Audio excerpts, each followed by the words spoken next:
تتجافى جنوبهم عن المضاجع يدعون ربهم خوفا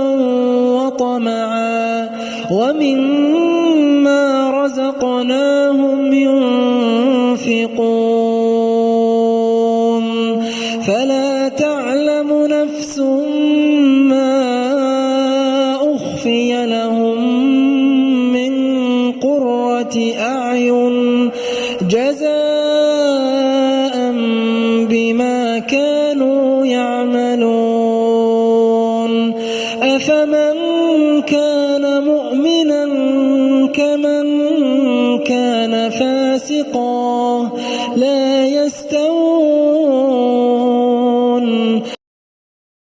إن الذين يخشون ربهم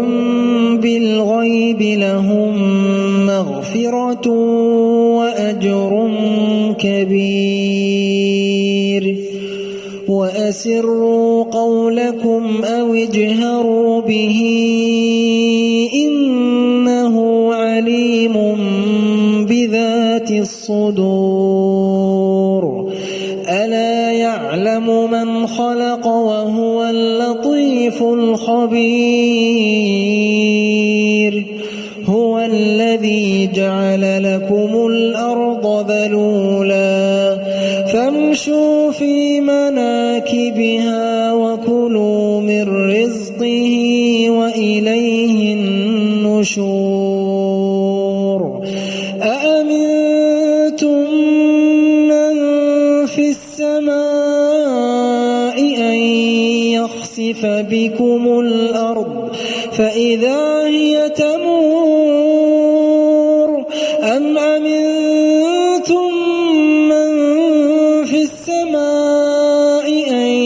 يرسل عليكم حاصبا فستعلمون كيف نذير ولقد كذب الذين من قبلهم فكيف كان نكير